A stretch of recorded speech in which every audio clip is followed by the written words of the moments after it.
हर दिन लूट मार बलात्कार, न्यूज से भरी पड़ी अखबारें, हर दिन करप्शन के समाचार। आजादी के बाद इस देश की सबसे बेस्ट सरकार है। क्या आपको लगता है कि 2014 के बाद आई आपकी मोदी सरकार ने कुछ नया किया है?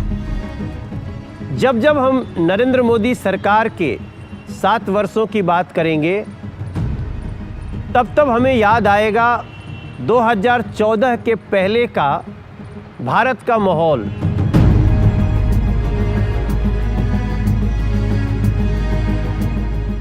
हर दिन करप्शन के समाचार,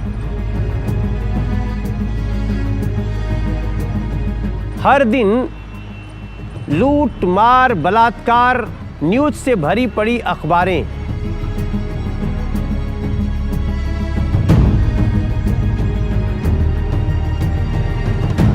हर डिपार्टमेंट में छिड़ी हुई भ्रष्टाचार की बड़ी बड़ी कहानियां।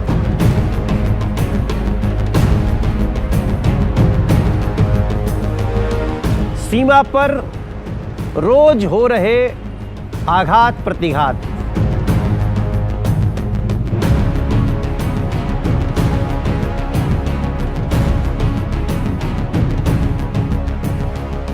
आपको याद होगा, तब समाचार आते थे जम्मू कश्मीर से 30-30, 35-35 लोगों की हत्याओं का।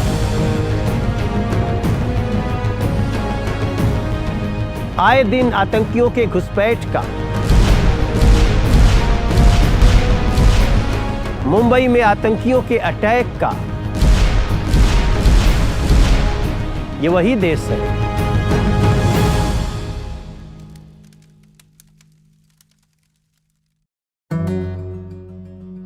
Two BSF jawans and 2 civilians were injured when Pakistani border rangers violated the ceasefire at the international border near Armia village in Jammu and Kashmir. फौजी पोस्ट पर हमला कर रहे हैं, बल्कि रिहायशी इलाकों पर भी शेलिंग और मोर्टार से यहां पर लगातार फायरिंग की जा रही है। भारत की तरफ से कई संदेश भेजे जा चुके हैं, जिसमें कहा गया है कि पाकिस्तान एलओसी पर ceasefire के उल्लंघन को बंद करे।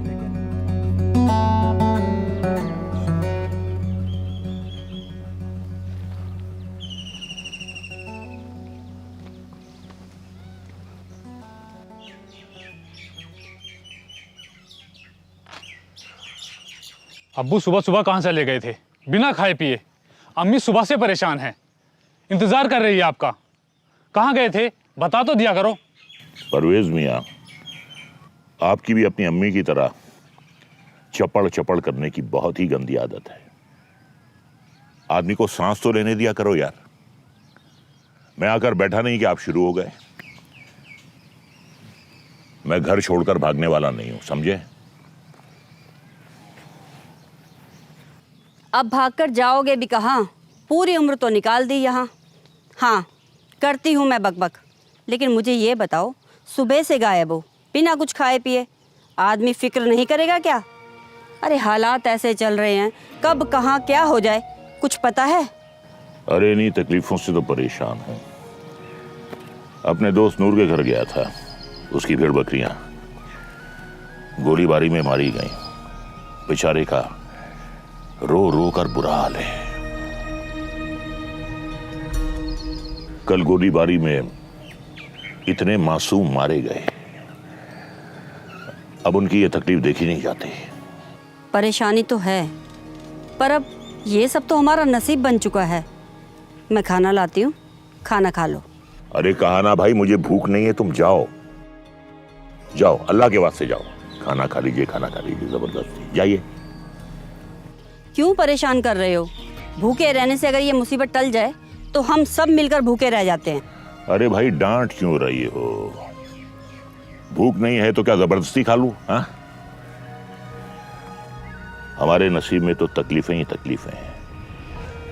मुल्क आजाद हो गया, हर जगह अमन है, लोग तरक्की कर रहे हैं, और हम यहाँ सरहद पार के दुश्मनों की गोलियां खा रहे हैं। कल गोलाबारी से नीचे वाले गांव में 5 जानवर मरे। सब खाली पॉलिटिक्स करते हैं, वोट मांगने तो आ जाते हैं सब, लेकिन हमारे बारे में कोई कुछ नहीं सोचता। हम जिए या मरे, किसी को क्या फर्क पड़ता है। पाकिस्तान इतने सालों से जो कुछ भी कर रहा है वो उसकी फितरत है, लेकिन उसका नुकसान कौन उठा रहा है? हम, हमारे बच्चे, हमारे जानवर शहीद होते हैं, लेकिन दिल्ली के आकाओं को इससे क्या फर्क पड़ता है?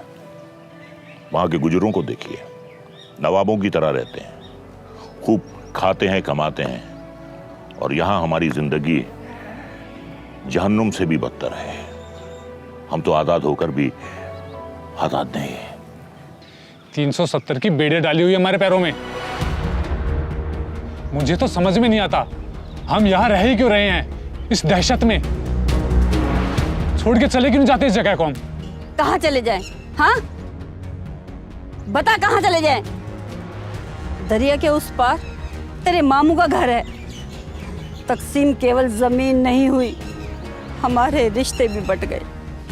दिल के इस एहसास को कैसे मार दे कि अब भी दरिया के उस पार हमारे रिश्तेदार रहते हैं। बकरी और भैंस चलाने के अलावा हमें आता क्या है? ना हमारे पास तालीम है, ना ही रोजगार, तो फिर हम कहां जा सकते हैं? मेरे वाले तो इंतजार करते करते मर गए कि कब बॉर्डर खुलेगा और वो अपने रिश्तेदारों से मिलेंगे। हम फरियाद करते करते थक गए, लेकिन किसी ने हमारी नहीं सुनी। या अल्लाह, मुझे सब्र अता फरमा। तो सड़ो फिर यहां सब मिलकर। मुझसे अब और बर्दाश्त नहीं होता, मुझे नहीं रहना यहां। क्यों बोलते हो उसके सामने ये सब? उसके दिमाग का तो पता है ना। कल को कहीं कोई ऊंच नीच हो गई तो क्या करोगे? अरे भाई, मुझे माफ करो, जाओ जाओ, खाना पकाओ, जाओ। जिसे देखो मुझ पर ही गुस्सा निकालता है।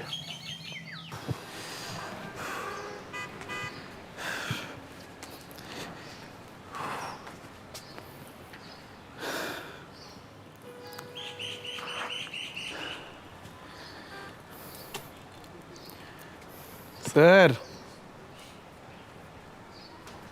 जी बताइए। किस काम से आए थे सर? आप? सबका काम आसान कराते हैं सर हम। सबका जो रुका हुआ काम होता है ना, अटका हुआ, पूरा करवा देते हैं। किसी का फाइल बढ़वाना हो तो बढ़वा देते हैं, और किसी का फाइल रुकवाना हो तो रुकवा देते हैं। सब काम कराते हैं सर। कैसे? पहले आप हमारे सवाल का तो जवाब दीजिए। किस काम से आए थे? हमको लोन चाहिए अपना काम के लिए। अच्छा, तो मिला? नहीं, कह रहे हैं एलिजिबिलिटी नहीं है। पक्का आप अजय सर से मिले होंगे, चीफ मैनेजर। हाँ। अरे एक को वर्डवा आता है उनको, no eligibility, no eligibility, no eligibility. बस जिसके पास पैसा है ना उसको भी बोलते हैं नो एलिजिबिलिटी, और जिसके पास पैसा नहीं है उसको भी बोलते हैं नो एलिजिबिलिटी। अरे पर हम तो बड़ा बढ़िया प्लान का प्रोजेक्ट रिपोर्ट सबमिट किए थे उनको, रोजगार बढ़ाने का। अच्छा, वो भी गांव देहात में, कृषि और किसान से जुड़ने का। जो लोग दिल्ली मुंबई जाता है अपना गांव छोड़कर छोटा छोटा काम करने के लिए, उनको रोजगार देने का, वो भी अपने गांव से बिना दूर हुए। अच्छा, मतलब समाज सेवा का काम है, दया भाव है ना। मतलब पैसा जाएगा आएगा नहीं। अरे नहीं, बिजनेस आइडिया है, पैसा पूरा वापस आएगा। शहर के लोगों को शुद्ध सब्जी मिलेगा और किसान मजदूर को काम। समाज की समस्या का हल होगा और पैसा रोजगार भी पैदा होगा। अरे तो वही तो कह रहे हैं, अच्छा काम है ही ना। लेकिन ये काम जो है ना, बैंक वालों के लिए बहुत टेढ़ा है। टेढ़ा है, मुश्किल भी है। और जो आप बड़ा बड़ा बात कर रहे हैं ना, ऐसे हो जाएगा, वैसे हो जाएगा, ये कर देंगे, वो कर देंगे, बैंक वाला लोग को ये सब नहीं समझ में आता है, समझे। लेकिन मुश्किल है, हो भी जाएगा, हम करवा देंगे आपको। बस थोड़ा सा परसेंटेज ज़्यादा लगेगा, समझे, काम हो जाएगा। परसेंटेज मतलब घूस?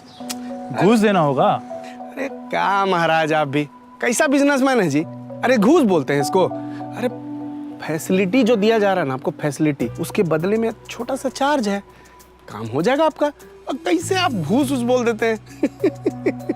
सुनिए, क्या नाम है आपका? अरे नाम में क्या रखा है सर? हैं क्या रखा है? खैर, जो भी नाम है आपका, गलत रास्ते पर चलना होता ना तो भगवान कम बुद्धि नहीं दिए हमको।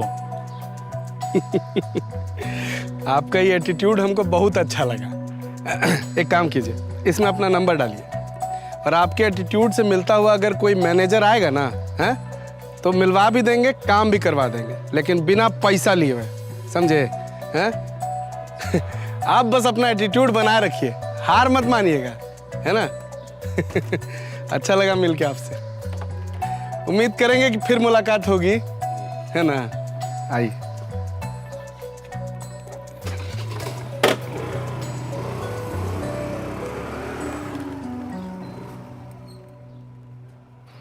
लड़के में दम है, नहीं?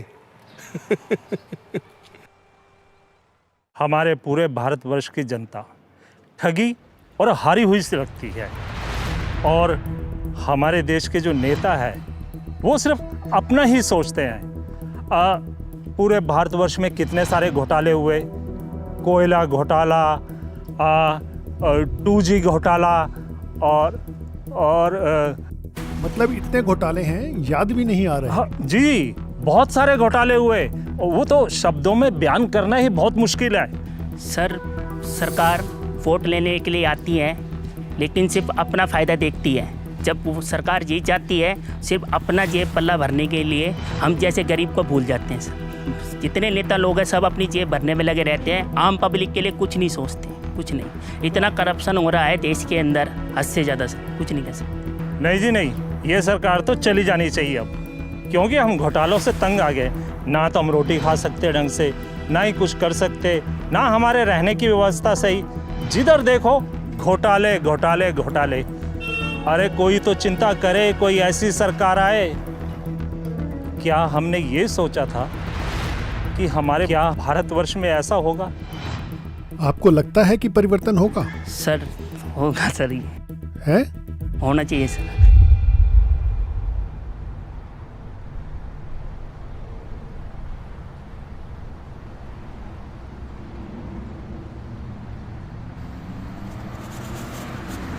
अरे गाड़ी क्यों रोक दी?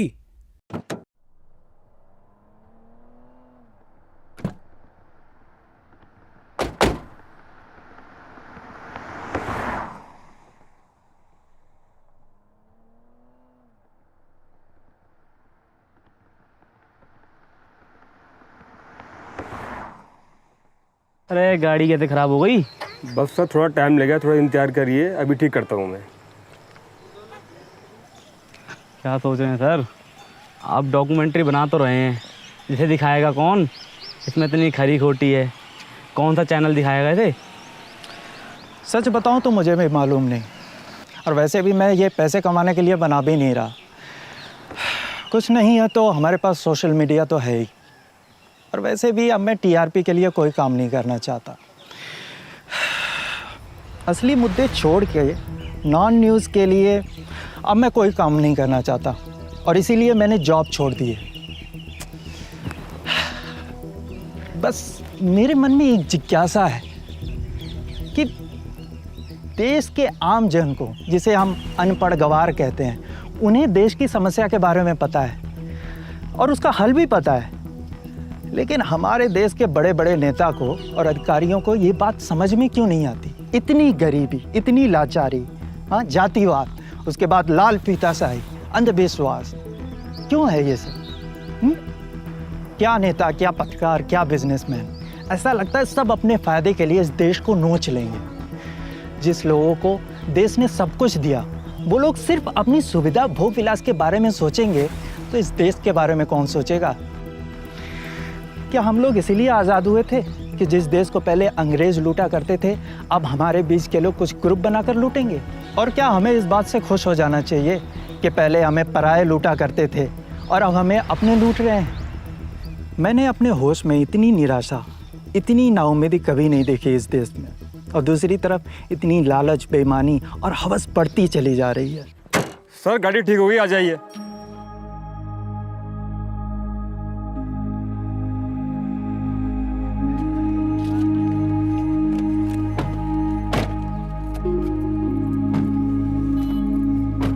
भाई हमारे यहाँ एक सिस्टम बन गया है जहाँ अमीर और अमीर होता जा रहा है, गरीब और गरीब।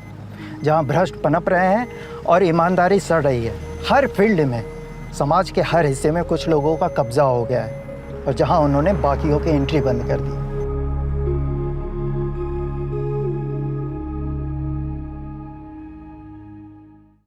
प्रोफेसर साहब, हमारे देश में जो आज चल रहा है, ये आखिर लूटपाट का कौन सा सिस्टम है? सुअर देखा है? कीचड़ में बड़े आराम से रहता है, चाहे उस कीचड़ से दूसरे को कितनी भी घिन आए, लेकिन वो उसमें मजे से लौटता है, भरपूर आनंद में रहता है। इसी तरह कोई भी माहौल चाहे कितना सड़ा गला क्यों ना हो, उसमें कितनी गंदगी क्यों ना भरी हो, लेकिन उस वातावरण या उस माहौल में उस तरह के जीव अपने आप पैदा हो जाते हैं जिनके लिए वो वातावरण अनुकूल होता है। 1947 की आज़ादी के बाद हमारे देश में कई तरह की मुश्किलें रही। बेरोजगारी, भ्रष्टाचार, अशिक्षा, असुरक्षा, जातिवाद, बीमारियां।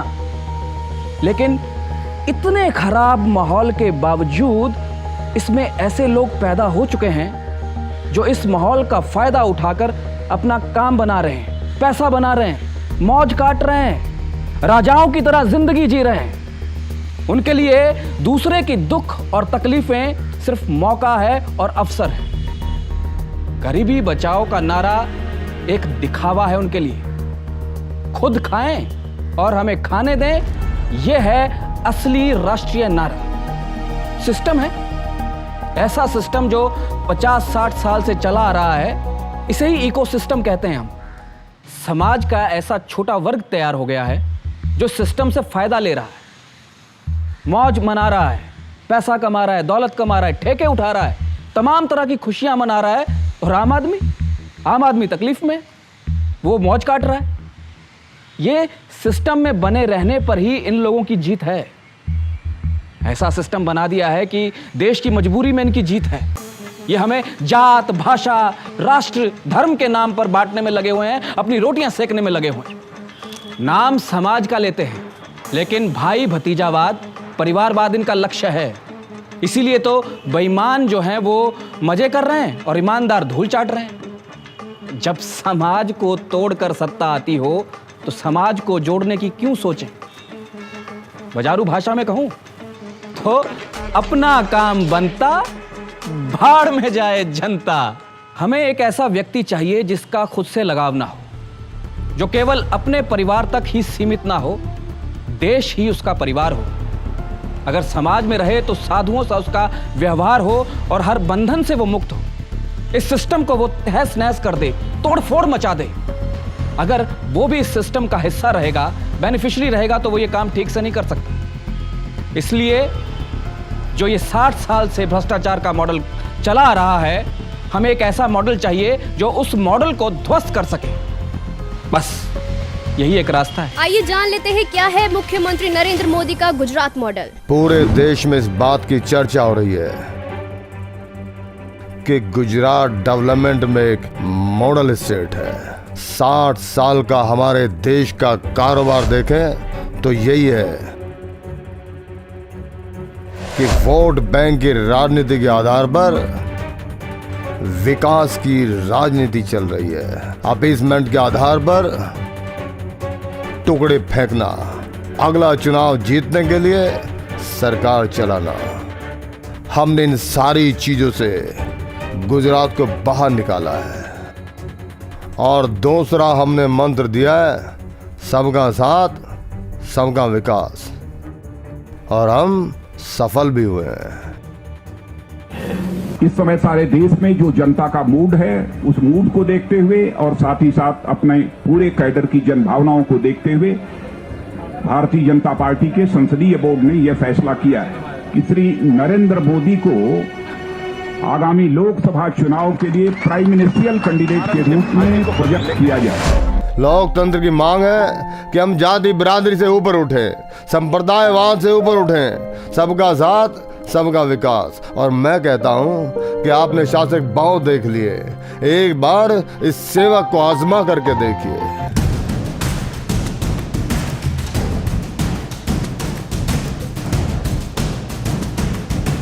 चुनाव में दल के लिए वोट मांगे जाते हैं।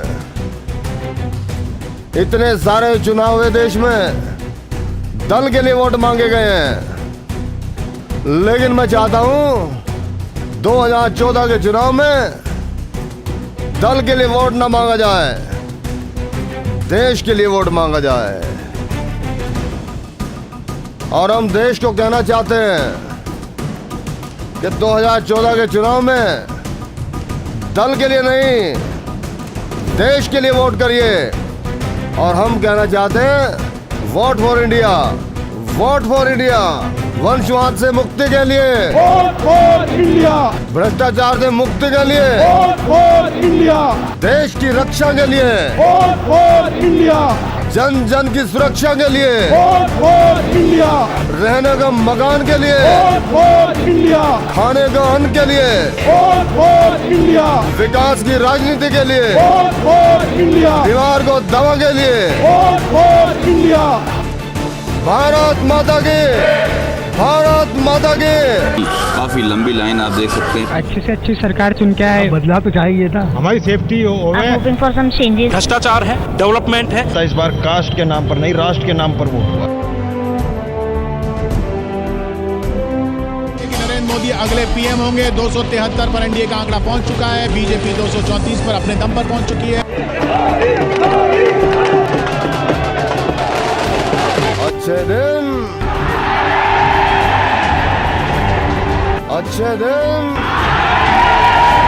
1984 के बाद यह पहला अवसर है कि इस देश की किसी पॉलिटिकल पार्टी को क्लियर मेजॉरिटी में हासिल हुई है।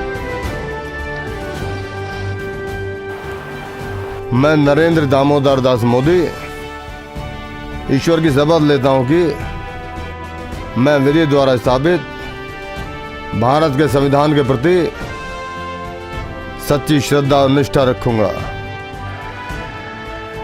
मैं भारत की प्रभुता और अखंडता को अक्षुण्ण रखूंगा।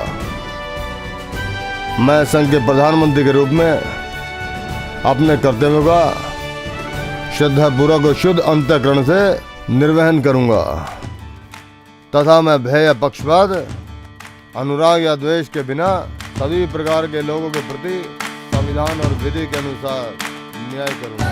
जन जन को उसका हिस्सा मिले, देश के आर्थिक विकास से सब जुड़े, इसलिए शुभारंभ हुआ है प्रधानमंत्री जन धन योजना का, जिसके तहत देश के प्रत्येक परिवार में, चाहे वो ग्रामीण हो या शहरी, कम से कम एक बैंक खाता अवश्य होगा। मैं देख रहा हूं इन चश्मों से महात्मा गांधी देख रहे हैं कि बेटे भारत को स्वच्छ किया कि नहीं किया। हमसे निकलेगी स्वच्छता की एक नदी, छल छल छल छल कल कल कल कल, एक धुली सी जिंदगी। स्वच्छता की ज्योत लेकर घर घर जाएंगे, साफ सुथरी रोशनी में सब नहाएंगे। नरेंद्र मोदी ने देश के गरीब परिवारों की पीड़ा को समझते हुए उन्हें सर्व सुविधा युक्त पक्का घर उपलब्ध कराने के उद्देश्य से प्रारंभ की प्रधानमंत्री आवास योजना ग्रामीण। घर एक ऐसी व्यवस्था है, एक ऐसा सम्मानजनक तोहफा है जो इंसान का आत्मविश्वास कई गुना बढ़ा देती। अगर अपना घर होता है तो एक निश्चिंतता होती है। प्रधानमंत्री उज्ज्वला योजना, हर रसोई में हो एलपीजी, जिससे मिले समय और पैसों की बचत और बेहतर स्वास्थ्य और सम्मान भी। उस पीड़ा को जी करके आया हूं और इसलिए मुझे मेरी इन गरीब माताओं को इस कष्टदायक जिंदगी से मुक्ति दिलानी है। जीवन में कुछ बनने की नहीं, कुछ करने की सोचो।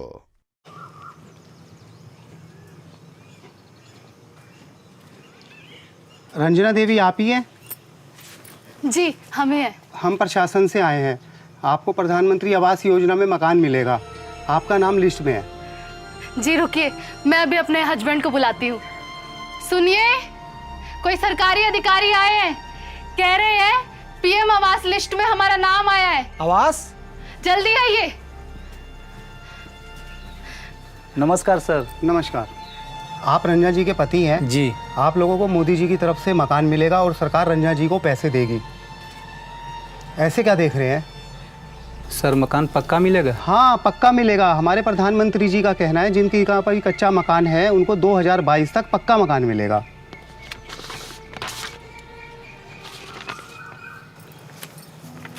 धन्यवाद। नमस्ते। नमस्ते।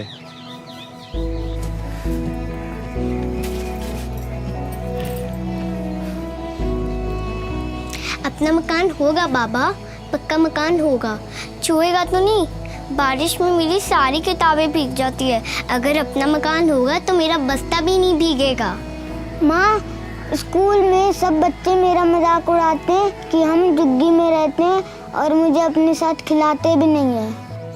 किताब भी नहीं भीगेगा और कोई मजाक भी नहीं उड़ाएगा। सब अच्छा होगा। नहीं, तुम नहीं जानती हो हमको कितना बुरा लगता है जब हमारे साथ ऐसा करते हैं। हाँ बेटा, सब ठीक हो जाएगा। जा तो अपने बाबा के लिए पानी लेकर आ।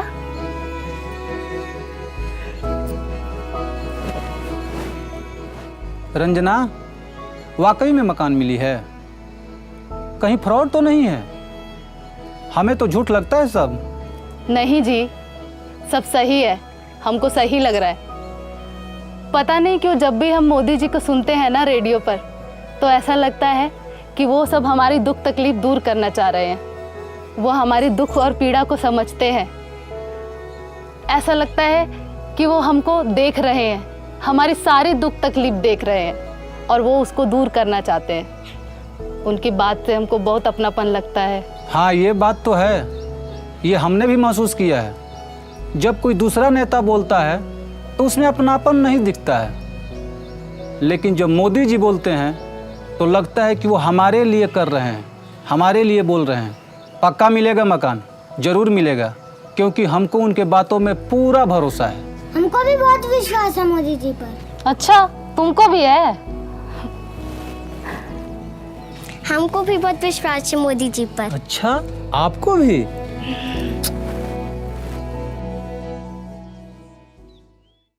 आज सैटरडे है। सरकार का स्वभाव छुट्टी का होता है।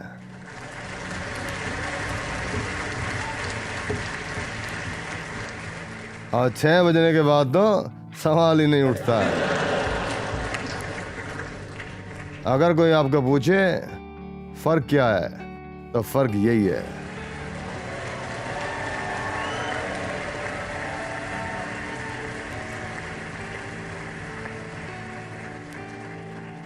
देश के हर इंसान के दिल में एक ख्वाब होता है। उस ख्वाब के साथ उसके मन में कुछ विचार भी होते हैं, कुछ आइडियाज भी होते हैं। लेकिन कुछ लोग होते हैं जो आइडियाज के साथ इन्वॉल्व हो जाते हैं और उससे बाहर नहीं निकलते, और पूरा परिवार परेशान हो जाता है। ये कुछ करता नहीं है, बस इसी में लगा रहता है। किसी से बात नहीं करता, कुछ यार दोस्तों से नहीं मिल रहा है। क्या हो गया इसको? कहीं पागल तो नहीं हो गया है? और जब कुछ सोचा होगा, नहीं बेटे अपना काम नहीं, तू कहीं नौकरी कर ले। शुरू में जब दोस्तों ने सुना होगा तब बहुत मजाक उड़ाया होगा, उपहास किया होगा, और फिर एक पल आया होगा, सारी और विरोध हुआ होगा। सब परिवार के लोगों ने विरोध किया होगा, नहीं ये नहीं करना है, जाओ कमाओ नौकरी कर लो। हर किसी के स्टार्टअप की जिंदगी की यही कहानी है। एक भीतर से एक ऊर्जा होती है, भीतर में सपने होते हैं, उसके साथ खप जाने का इरादा होता है। तब जाकर के परिस्थितियां पलटती हैं। 5 लोगों को भी मैं अगर रोजगार देता हूं तो मेरा स्टार्टअप मेरे देश को आगे बढ़ा रहा है। एक साइकोलॉजिकल चेंज लाना है। यूथ के दिमाग में जॉब सीकर की मानसिकता से ही उसको बाहर लाना है। वो जॉब क्रिएटर बने। निराशा का माहौल चला गया, गए वो दिन पूरे हो गए। आशा, विश्वास, कुछ कर गुजरने का इरादा, ये समय नजर आ रहा है और वही परिस्थिति को बदलता है, वही परिस्थिति को परिवर्तित करने की ताकत रखता है। शशांक जी नमस्कार, हम बोल रहे हैं। अरे आपसे वो बैंक के स्कूटर पार्किंग में मिले थे ना? जी जी, वही आप जो लोन के सिलसिले में आए थे। जी जी जी, अरे वही समाज सेवा वाला। अरे शशांक जी, आपके लिए एक अच्छी खबर है। एक ठो अधिकारी आए हैं, एकदम आपकी सोच वाले हैं, बहुत ही जेंटलमैन, एकदम परफेक्ट। हम तो कह रहे हैं आकर के मिल लीजिए, आपका काम हो जाएगा एकदम। चीफ मैनेजर हैं, आके मिल लीजिए, है ना? ठीक, नमस्ते।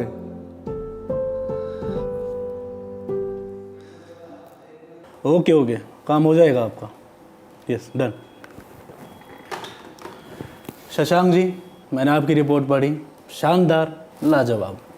थैंक यू सर, आपने टाइम निकाला मेरी रिपोर्ट पढ़ने के लिए, बहुत ज़रूरी था ये मेरे लिए। सिन्हा जी को बुलाओ और सर के लिए चाय लो। अरे सर, चाय की क्या ज़रूरत है, आप मिल लिए, यही बहुत बड़ी बात है। मेरा मिलना बड़ी बात नहीं शशांक, बड़ी बात यह है कि तुम्हारे जैसे नौजवान देश में हो रहे हैं जो नौकरियां करने के बजाय नौकरियां पैदा करने की सोच रहे हैं। थैंक यू सर, ये काम बहुत ज़रूरी है सर, रूरल इंडिया को रोज़गार देगा।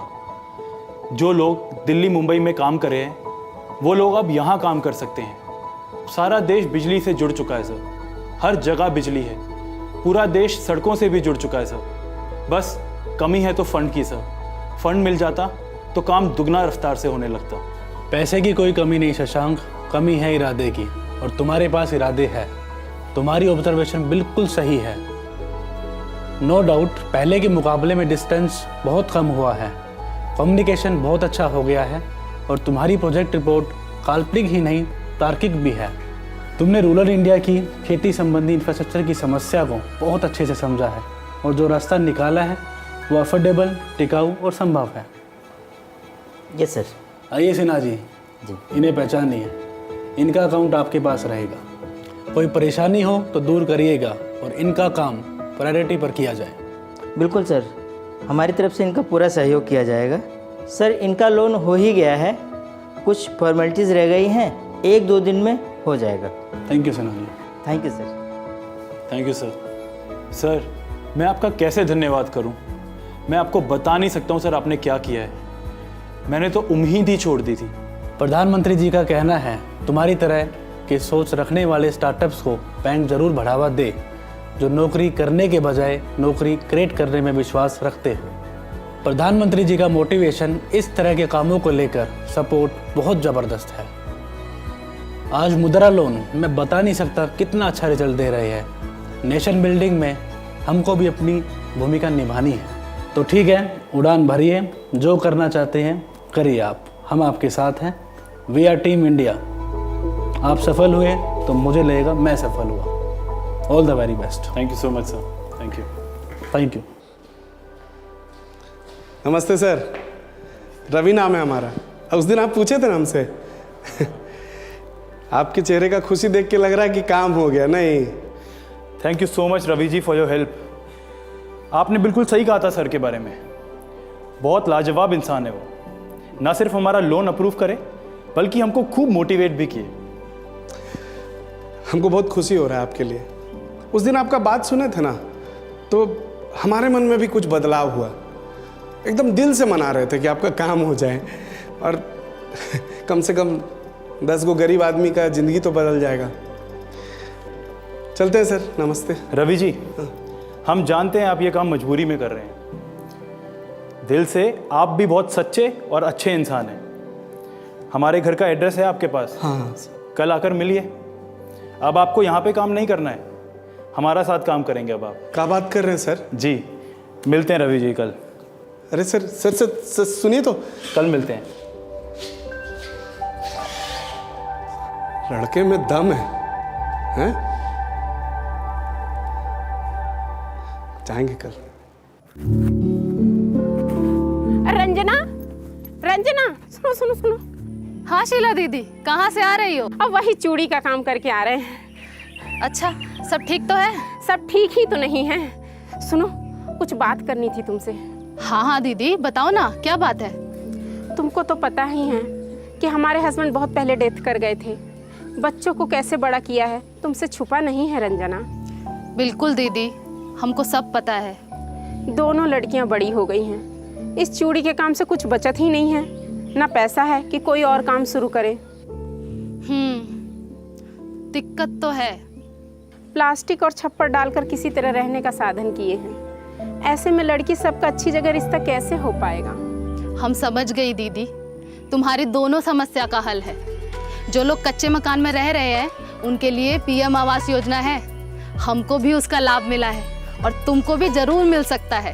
और जितने भी कच्चे मकान में रह रहे हैं उन सबको मिल सकता है।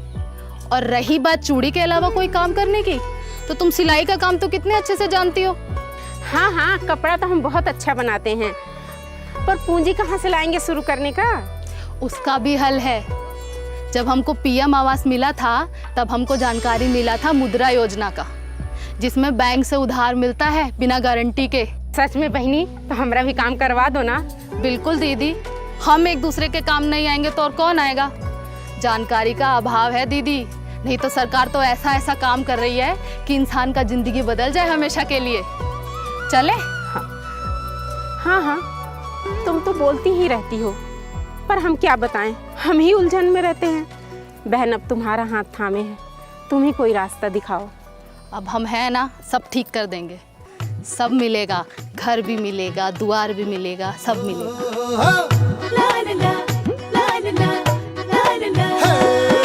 बेटी को बचाएं, हो बेटी को पढ़ाएं, स्वच्छ भारत करके दिखाएं, हर दिल की रखी बात है, ये तो बस शुरुआत है, ये तो बस शुरुआत है।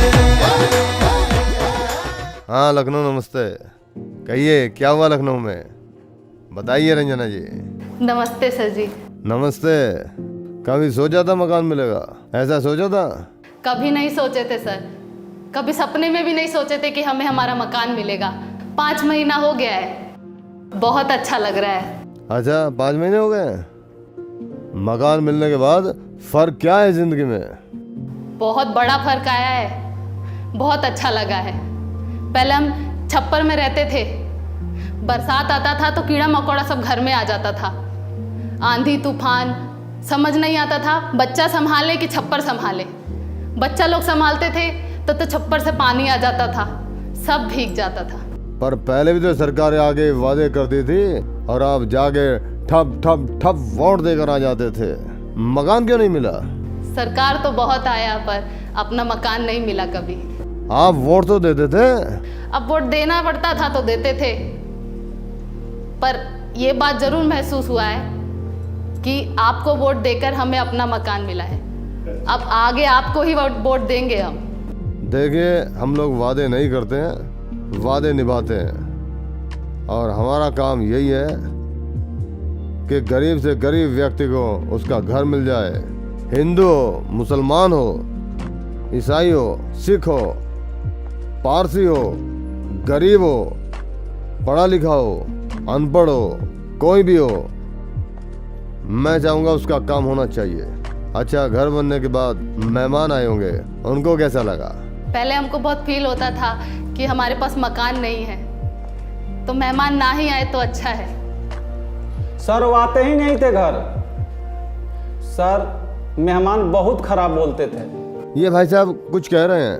सर हम बोल रहे हैं कि हमारे घर मेहमान आए रहे, बेइज्जत करके चले गए। नहीं, सही बात है, वो अपमान करके जाते हैं जी, वो हमारी मजाक उड़ाते हैं, ये बात सही है। इसीलिए मैं कहता हूँ ये आपको घर और 4 दीवारें नहीं मिली है, सम्मान मिला है। अब आप दुनिया के सामने खड़े रह सकते हैं। ये देखो भाई, हमारा अपना घर है और हम इस परिवार में रहते हैं। अच्छा, ये किसी को मालूम है क्या? सरकार जैसे घर देती है, अगर आप कोई छोटा कारोबार करना चाहें तो बैंक से बिना गारंटी के वैसे लोन भी मिलता है। मुद्रा योजना। जी सर। किसने लिया है? जी सर जी। बताइए बताइए, आपका क्या अनुभव है? सर जी, बहुत अच्छा लगा कि हमें मुद्रा लोन भी मिला। कितना मिला पैसा आपको? जी 50,000। 50,000? 50,000 तो कितना होता जी? सर पहले चूड़ी बेचते थे, बहुत मुश्किल से बच्चों को पाले सर। पति पहले डेथ कर गए थे, 3 बच्चे हैं। पहले सिर्फ चूड़ी लेके बेचते थे, पर अब बिजनेस करते हैं कपड़े का सर। अब बच्चा लोग सब बहुत खुश है। तो ये चूड़ी बेचने का कारोबार बड़ा पैसे मिलने से? जी सर, पर अब कपड़े का बिजनेस करते हैं। चूड़ी से कपड़े भी चलेंगे? जी सर, और बढ़ाएंगे। हाँ हाँ, बढ़ाइए बढ़ाइए और बढ़ाइए। देखिए, ये जो जोश है ना आपका, यही हमारे देश की ताकत है। सर प्रधानमंत्री आवास योजना से आवास भी मिल गया है, इसके लिए आपका बहुत बहुत तहे दिल से शुक्रिया सर जी। बस आप सबके आशीर्वाद बने रहे, गरीबों के आशीर्वाद बने रहे और मुझ में भी काम करने का उत्साह बना रहे। परिवार में कोई व्यसन ना हो, नशा ना हो, बच्चों की पढ़ाई हो। आप देखिए, देखते देखते गरीबी को भागना पड़ेगा। सर हमारा तो यही कामना है, यही दुआ है कि हर बार आप ही प्रधानमंत्री बने, हम लोगों का गरीबी भाग जाएगा देखते देखते। बहुत बहुत धन्यवाद आपका।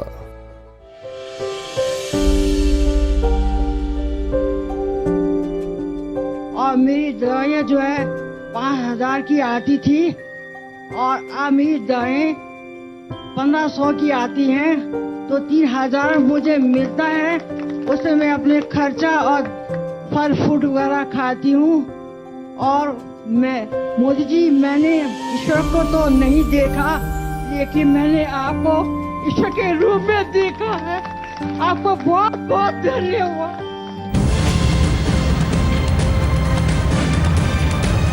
वर्तमान में जारी 500 रुपए और 1,000 रुपए के करेंसी नोट लीगल टेंडर नहीं रहेंगे।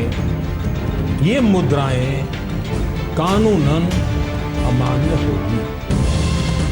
अभी भी मैं इन बेईमानी करने वालों को कहना चाहता हूँ, संभल जाइए, लौट आइए, देश के कानून को स्वीकार कीजिए, नियमों को मानिए। ये सरकार आपको फांसी पर लटकाने के लिए तुली नहीं है, लेकिन जो गरीबों के हक का है वो तो आपको चुकाना ही पड़ेगा। आपको बख्शा नहीं जाएगा। आपको पता होना चाहिए, सरकार बदल चुकी है। अब जो समय आ रहा है, बेईमानों की बर्बादी का वक्त प्रारंभ हो रहा है। 125 करोड़ देशवासियों का मिजाज बदला है। वो अन्याय सहने को तैयार नहीं है, बेईमानी सहने को तैयार नहीं है, भ्रष्टाचार स्वीकारने को तैयार नहीं है। काले धन के खिलाफ लड़ाई लड़ने के लिए वो सेनापति बन के निकले हुए हैं। चेन्नई में एक ठेकेदार के ठिकाने से बरामद हुई 170 करोड़ की ब्लैक मनी और 130 किलो सोना कोई देश का इकलौता मामला नहीं है, बल्कि देश के अलग अलग राज्यों से लाखों करोड़ों रुपयों की ब्लैक मनी के बरामद होने का सिलसिला जारी है। कोई काले धन को सफेद करने के जुगाड़ में लगा है, तो कोई काले धन की पुरानी करेंसी को नई करेंसी में बदलवा कर ब्लैक मनी के ऊपर फिर से कुंडली मारकर बैठने की तैयारी कर रहा है। देखिए, गिनती के कुछ लोग अगर इस देश में धनवान हो जाएं और सुखी जीवन जिएं, तो इसका मतलब ये बिल्कुल भी नहीं है कि करोड़ों भारतीयों के जीवन में कोई दिक्कत नहीं है या कोई कमी नहीं है। पर यह बात तो उसी आदमी के समझ में आएगी ना, जो आम आदमी के दर्द को समझता हो, उनकी समस्याओं के बारे में जानता हो, उन्हें पता हो कि आम आदमी कैसे जीता है। वो लोग क्या जानेंगे जो आम आदमी के बीच में, गरीबों के बीच में एक टूरिज्म की तरह जाते हैं। और उनके गरीबी को जानने के लिए उनके घरों में जाते हैं, उनके साथ फोटो खिंचवाते हैं, खाना खाते हैं और उसको एहसान मानते हैं। ऐसे लोग समझेंगे गरीबों का दर्द? पिछले 60 सालों से इनके दिमाग में आम आदमी की क्या ज़रूरतें हैं इसके बारे में कोई ख्याल नहीं आया है।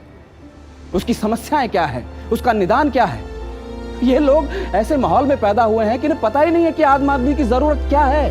वो कैसे सोच लेंगे उनके लिए मुफ्त में टॉयलेट उपलब्ध करवाना, गैस सिलेंडर उपलब्ध करवाना, इलाज की सहूलतें उपलब्ध करवाना? वो नहीं सोच सकते। इसीलिए आज जो कुछ भी हो रहा है वो अब तक नहीं हुआ था। अब पेट में दर्द तो होगा ही उनके। हम कामकाजी महिलाओं के लिए सरकार की तरफ से आई खुशखबरी का विश्लेषण करेंगे। ये खबर देश के प्राइवेट सेक्टर में काम करने वाली करीब 18 लाख महिलाओं से जुड़ी है, जिनके लिए मैटरनिटी लीव को बढ़ाकर 26 हफ्ते करने का प्रस्ताव आज राज्यसभा से पास हो गया। केंद्र सरकार ने एक बड़ा फैसला लिया है। केंद्र सरकार के फैसले के बाद देश में 1 मई से कोई भी लाल बत्ती का इस्तेमाल नहीं कर सकेगा। Minister Narendra Modi today launched the world's biggest state-run healthcare scheme. The Ayushman Bharat scheme was flagged off by the Prime Minister. अगर विश्वास करना है तो हो सकता है, लेकिन सिर्फ अपनों का ही विश्वास करना हो तो फिर राज्य का कभी भला नहीं होता है। अपने लिए, अपनों के लिए करने वाली सरकारें बहुत आई। आपके लिए करने वाली सरकार भारतीय जनता पार्टी ही हो सकती है।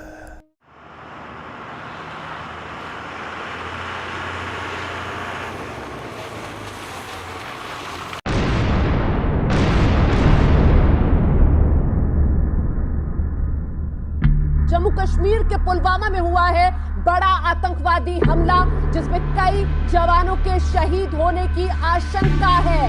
हमले में 18 सीआरपीएफ के जवान घायल हुए हैं। ये तस्वीरें हम आपको मौके से दिखा रहे हैं।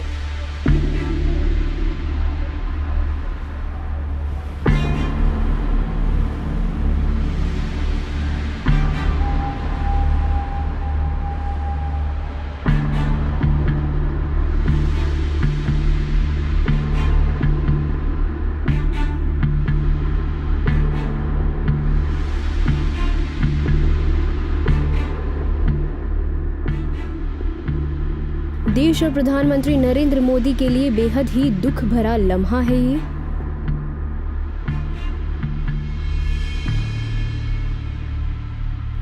प्रधानमंत्री शहीदों को श्रद्धांजलि देते हुए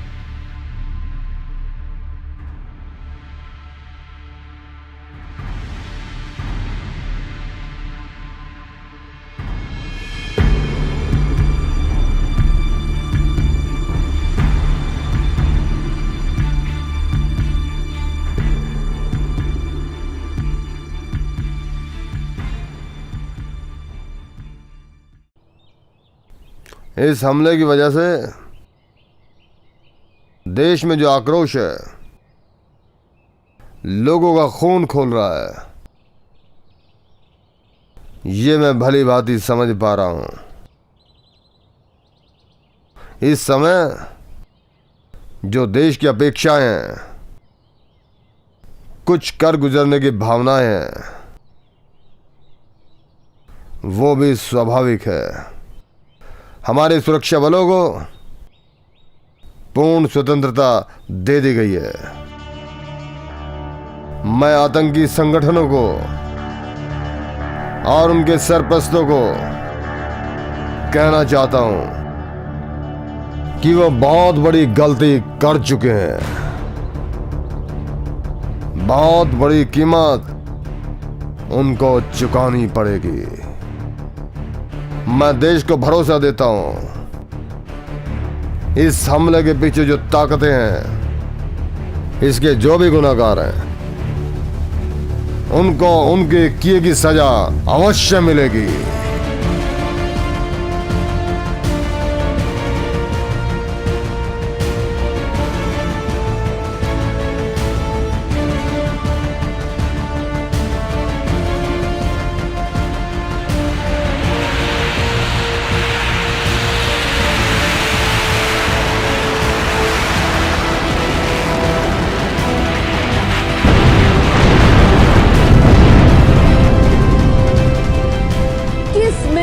तक बमबारी, 300 आतंकवादी ढेर। 12 दिन के भीतर ये पुलवामा आतंकवादी हमले का बदला जो भारत ने ले लिया है। आतंकी हमले के बाद भारतीय वायुसेना ने पाकिस्तान अधिकृत कश्मीर में जबरदस्त हमला किया है। भारतीय वायुसेना के 12 मिराज 2000 लड़ाकू विमानों ने आतंकी ठिकानों पर 1000 किलोग्राम से ज्यादा के बम गिराकर जैश ए मोहम्मद के अल्फा 3 कंट्रोल रूम समेत कई ठिकानों को तबाह कर दिया है।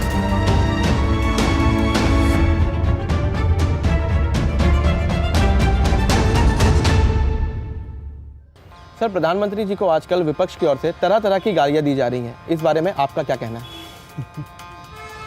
एक मंत्री ने तो उन्हें आज वायरस तक कहा। यह बात आज प्रधानमंत्री ने खुद अपने भाषण में कही। क्या विपक्ष 2019 का चुनाव प्रधानमंत्री जी को गाली देकर जीतना चाहता है? देखिए, इन सब के हल्ला मचाने से कोई फर्क नहीं पड़ने वाला। इन सब में डिफॉल्ट है, ये अपने परिवार के आगे कुछ नहीं देखते, खुद के आगे कुछ देखना भी नहीं चाहते। यह अपनी अयाशियों के लिए सत्ता में आना चाहते हैं। लेकिन देश के एक गरीब और पिछड़े समाज से आने वाले प्रधानमंत्री ने इनको बेचैन कर दिया है। मोदी जी ने इस देश की जनता को यह बता दिया है कि कोई प्रधानमंत्री अगर मन से चाह ले तो असल परिवर्तन लाया जा सकता है। जो काम पिछले 50 साल में नहीं हुआ, वो 5 साल में इस प्रधानमंत्री ने कर दिखा दिया है। अब यही इनसे बर्दाश्त नहीं हो रहा है कि कैसे एक नॉन कांग्रेसी प्रधानमंत्री सरकार में अपने 5 वर्ष पूरे करने जा रहा है। अरे मोदी जी ने केवल गरीबी देखी नहीं है, उसको जिया है। गरीबी हटाओ उनके लिए एक नारा नहीं है, बल्कि एक लक्ष्य है। और वो एक से पहले प्रधानमंत्री हैं जो गुजरात के 15 साल तक मुख्यमंत्री के तौर पर शासन करते हुए भ्रष्टाचार और लाल फीताशाही के बीच में से ईमानदारी से काम कैसे किया जा सकता है, ये उन्होंने सीखा, जो कि आज गुजरात का मॉडल है, जिसे हम जानते हैं, सबका साथ सबका विकास मॉडल। देखिए, अगर मुझसे इसकी व्याख्या करने को कहा जाए तो मैं कहूँगा कि शासन और प्रशासन के घालमेल और पैंतरों के बीच में से लोक कल्याण का काम कैसे किया जाता है, उसकी सीख लेना, स्वयं की सच्ची ईमानदारी और देश के सपने के आगे अपने स्वयं का कोई सपना ना होना, यह है गुजरात मॉडल, जो अब देश का बन गया है। सबका साथ सबका विकास मॉडल, केवल एक लक्ष्य, देश प्रेम और लोक कल्याण। अब ये मोदी को गाली क्यों ना दें? इन सबको लग रहा है कि इनके धन पर डकैती डाल दी गई है।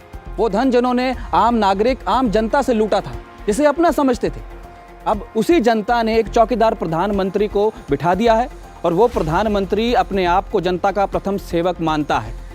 अब यह बर्दाश्त कैसे कर सकते हैं? खिसियानी बिल्ली खंबा नोचे। प्रधानमंत्री की सबका विकास सबका साथ नीति के आगे इनकी एक नहीं चल रही है। अब भाई, ये मोदी को गाली देने के सिवाय और कर भी क्या सकते हैं? सर, आपको क्या लगता है कि ये प्रधानमंत्री मोदी जी को काम करने से मिलकर रोकेंगे? देखिए, उस व्यक्ति को जो करना होगा वो करके रहेगा। इनके हल्ला मचाने से कुछ नहीं होने वाला। ये सिर्फ हाय हाय कर सकते हैं। ये इतना कह सकते हैं कि हाय मैं लुट गया, मैं बर्बाद हो गया। और यकीन मानिए, ये लुट रहे हैं, बर्बाद हो रहे हैं। और इनका बर्बाद होना ये बता रहा है कि आम आदमी अब सत्ता में आ रहा है। देखिए, संसार में जब किसी ने भी दूसरों की भलाई करने की कोशिश की है तो बुरे लोगों ने उसको गालियां दी हैं। मैं तो जनता से सिर्फ इतना कहना चाहता हूं कि झूठ और फरेब से बाहर निकलिए और मोदी जी को ऐसी जीत दिलाइए ताकि पिछले 60 साल से जो भ्रष्टाचार का मॉडल बना हुआ है, जो इकोसिस्टम खड़ा है, उसको ध्वस्त कर सकें। मोदी जी को इतनी मेजॉरिटी के साथ जिताना चाहिए कि जिस भारत का सपना हम देखते हैं उसका हम निर्माण कर सकें।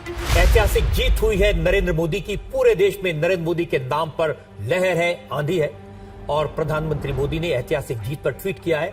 नरेंद्र मोदी ने लिखा है कि सबका साथ सबका विकास सबका विश्वास। अनुच्छेद 370 के खंड 3 द्वारा प्रदत्त शक्तियों का प्रयोग करते हुए राष्ट्रपति संसद की सिफारिश पर यह घोषणा करते हैं कि यह दिनांक जिस दिन भारत के राष्ट्रपति द्वारा इस घोषणा पर हस्ताक्षर किए जाएंगे और इसे सरकारी गैजेट में प्रकाशित किया जाएगा, उस दिन से अनुच्छेद 370 के सभी खंड लागू नहीं होंगे, सिवाय खंड 1 के नामक तदनुसार पढ़ा जाएगा।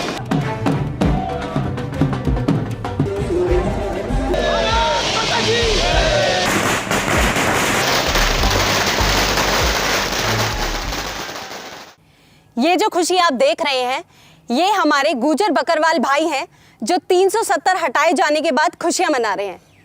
तो इस बारे में आपकी क्या राय है? हम बहुत खुश हैं, बहुत खुश हैं हम। 70 साल बाद हमें आज़ादी आज मिली है। पहली बार हमारे हक की कोई बात हुई है। हमेशा हमें टारगेट किया गया क्योंकि हम पक्के नेशनलिस्ट हैं, पक्के हिंदुस्तानी हैं। ना हमने कभी हिंदुस्तान के खिलाफ पत्थर उठाए, ना कभी हिंदुस्तान के खिलाफ झंडा उठाया, और इसी वजह से पाकिस्तान हमें टारगेट करता था और आए दिन हम पर गोला बारूद डालता है। लेकिन हम उनसे कभी नहीं डरे। हिंदुस्तान जिंदाबाद, हिंदुस्तान जिंदाबाद, हिंदुस्तान जिंदाबाद। हमारे अब्बू आगे, उनसे पूछिए। फरमाइए।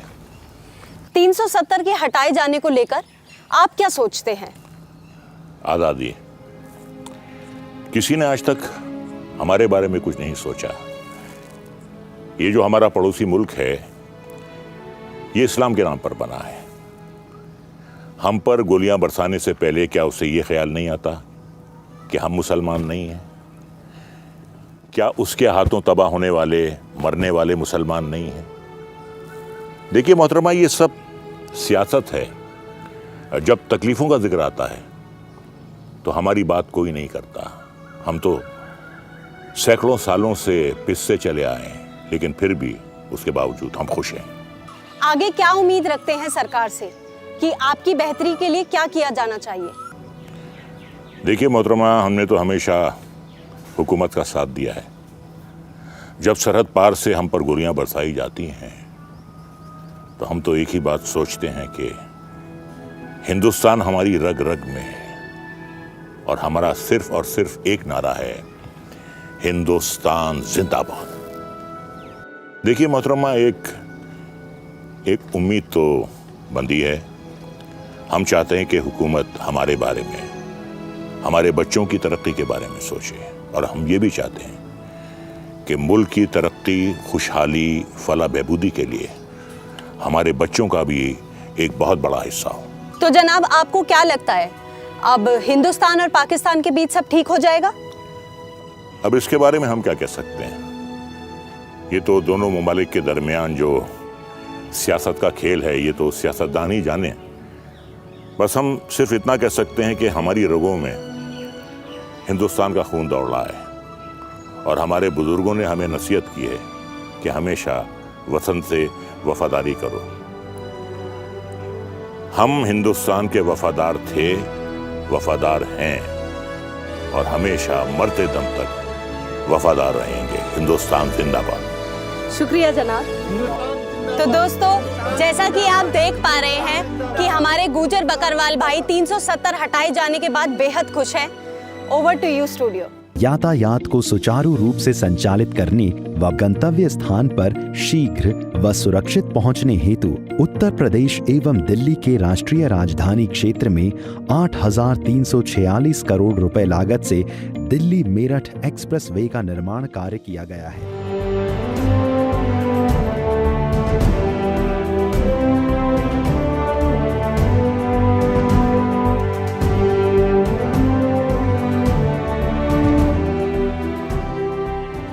Being a young business person, आप मोदी सरकार को कैसे आंकते हैं?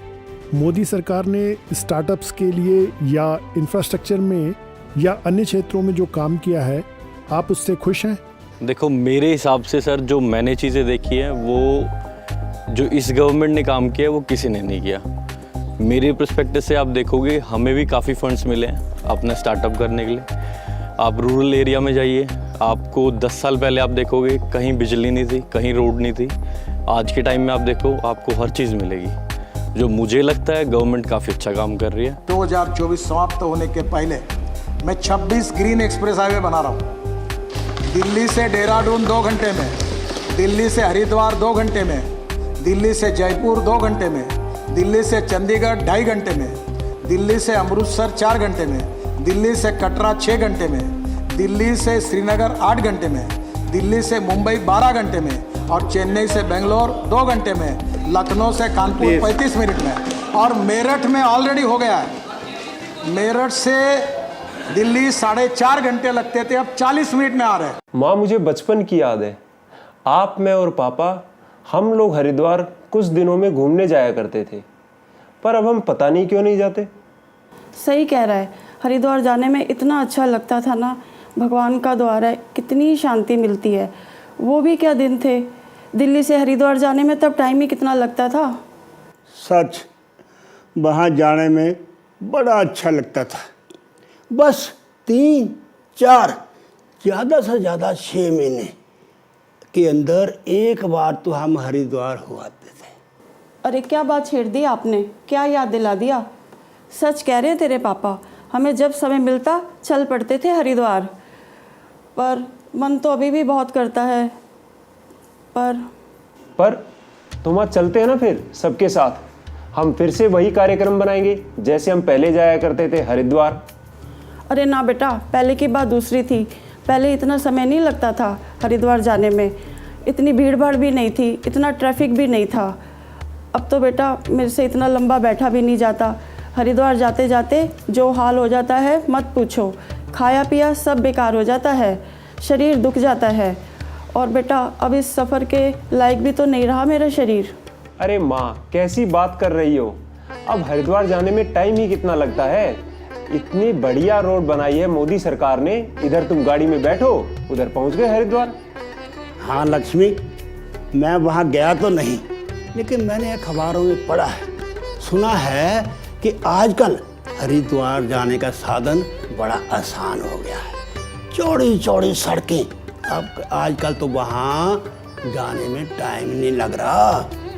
बेटा जी, मैंने तो सुना है 4 धाम की यात्रा के लिए इन पहाड़ों पर ना बहुत ही बढ़िया चौड़ी सड़कें हर मौसम के लिहाज के लिए बन रही हैं और बहुत सा काम तो हो भी चुका है।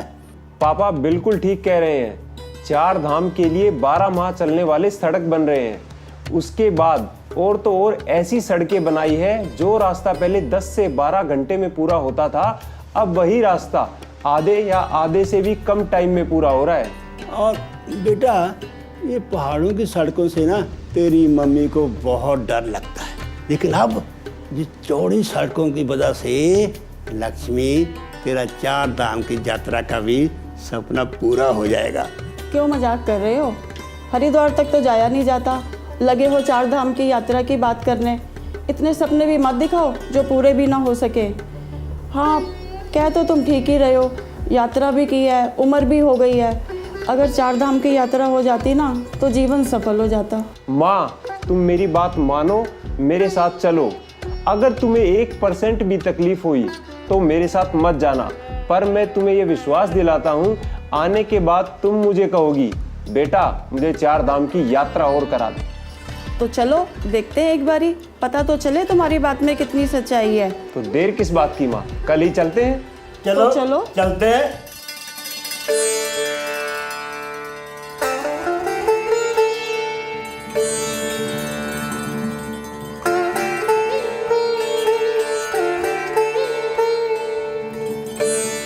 बेटा सही कह रहा था, इतनी सुंदर रोड मोदी जी ने बनवा दी है, अमेरिका भी फेल कर दिया है और मुझे थोड़ी सी भी थकावट नहीं हुई। सुनो जी, अब हम हर साल हर महीने 2 महीने निकालेंगे घूमने के लिए, हरिद्वार भी जाएंगे और 4 धाम की यात्रा भी जाएंगे। 4 धाम की यात्रा क्यों माँ, पूरा भारत घूमेंगे। भारत के हर कोने में ऐसी सड़कें बनी हुई है, तुम तो बस इतना बताओ कि चलना कब है। बेटा सही कह रहा है, अब हम हर 2 महीने में निकलेंगे घूमने। ठीक है चलो।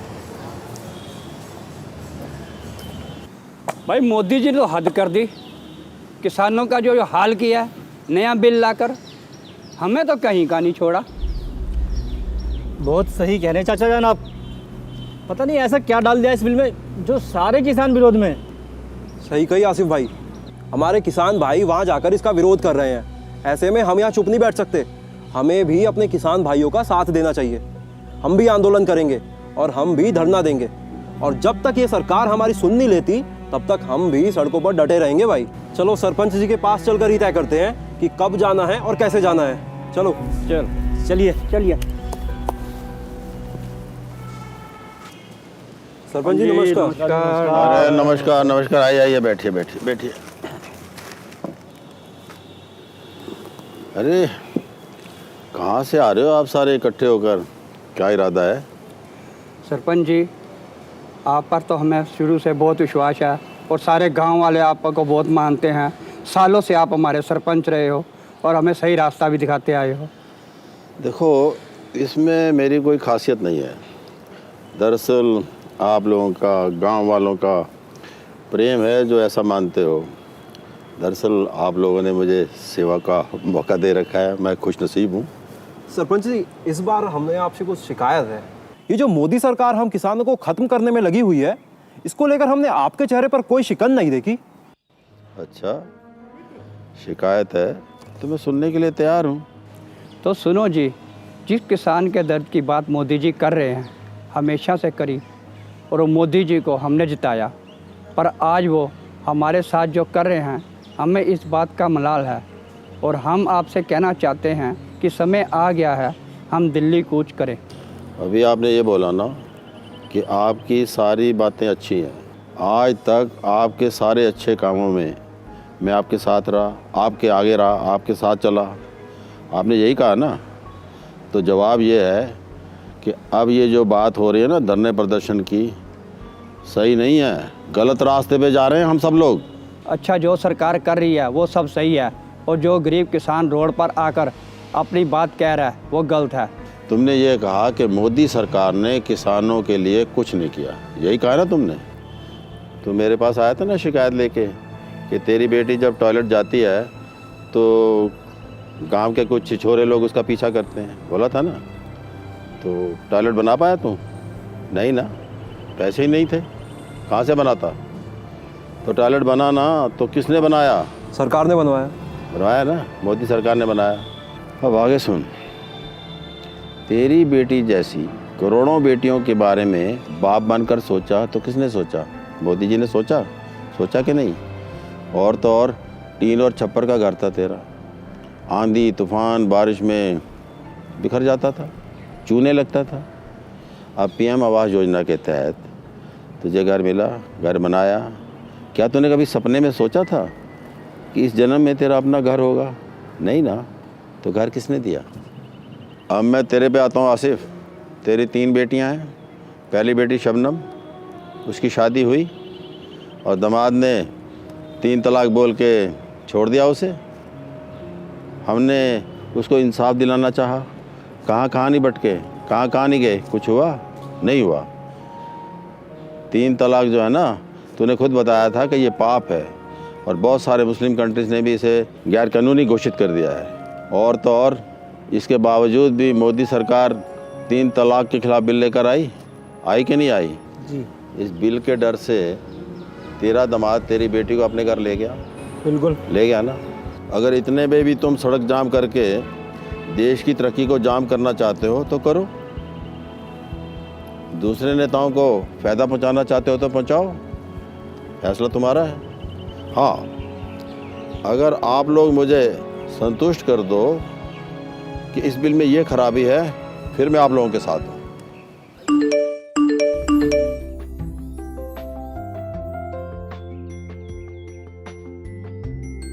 अरे क्या हुआ, आप तीनों ही मैसेज पढ़ रहे हो? अरे आप अरे क्या कर रहे हो? अरे पैसे आ गए अकाउंट में 2000 रुपये। 2000 रुपये आ गए। मेरे भी आए हैं। सभी के आ गए? हाँ जी। तो सब अरे आइए सर, हो भाग्या हमारे, आप पधारे। बैठिए सर। अरे वाह, कैसे इकट्ठा कर रखे हैं किसान, क्या चल रहा है? एक्चुअली क्या बताऊं, ये जो किसान आंदोलन है धरने प्रदर्शन पर जाना चाहते हैं। मैं तो समझा के बस, अब आप समझाओ। क्या भाई जी, क्या हो रहा है?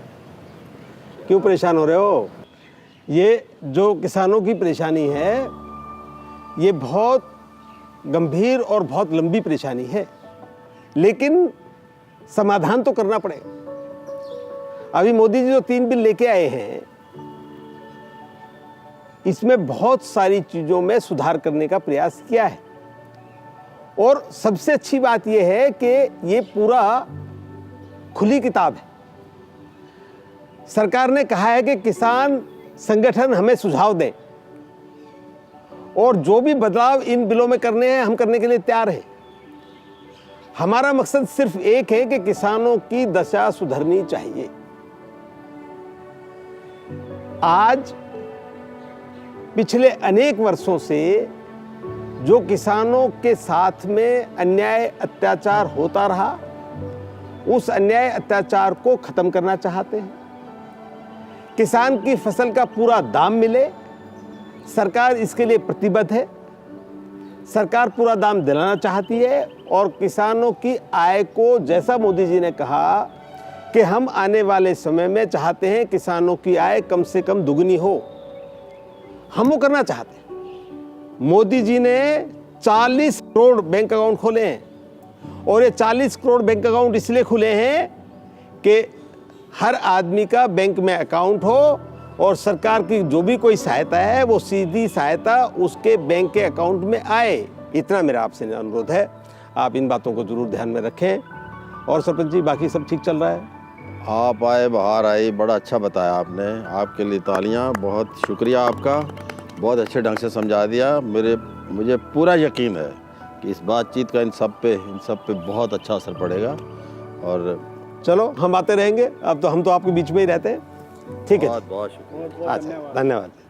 2014 में देश की जनता एक निर्णय लेती है, नरेंद्र मोदी को सिंहासन पे बिठाती है, लेकिन सिंहासन पे बैठने के बाद भी वो व्यक्ति पहली लाइन कहते हैं कि मैं प्रधानमंत्री नहीं, देश का प्रधान सेवक हूं। इन सारी चीज़ों को याद करेंगे हम, तब हमें पता चलेगा कि नरेंद्र मोदी जनता के लिए काम कर रहे हैं। नरेंद्र मोदी सबको साथ लेकर के, सबको विश्वास में लेकर के, सबके प्रयास से आज वो विकास की कहानी लिख रहे हैं। मेरे भाई बहन, आप सब भी सिर्फ सुनिए मत, थोड़ा सरकार की योजनाओं को पढ़िए, उनको किसी से जान करके उसका लाभ लीजिए। आप सभी को बहुत बहुत धन्यवाद।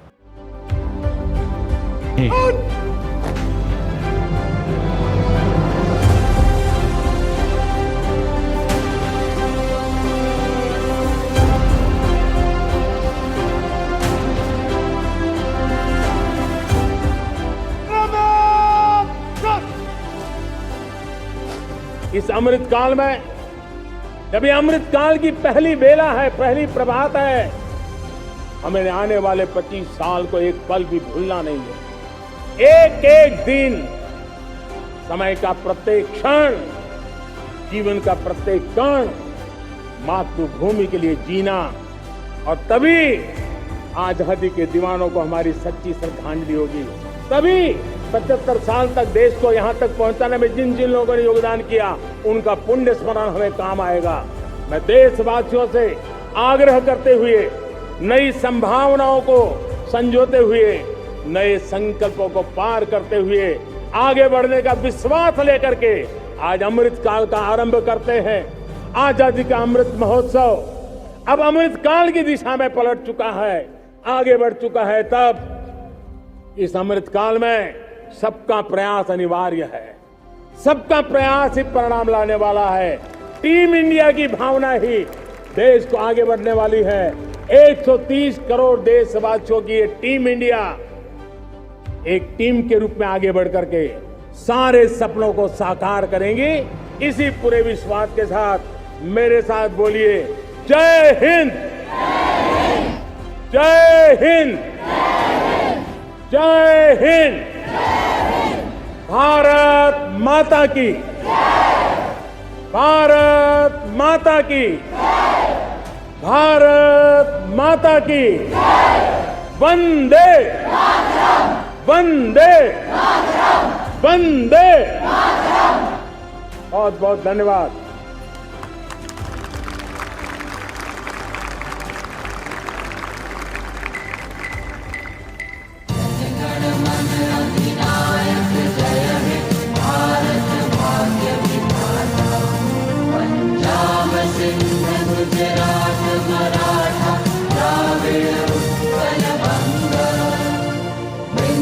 हिमाचल यमुना गंगा उच्छल जल वितरंग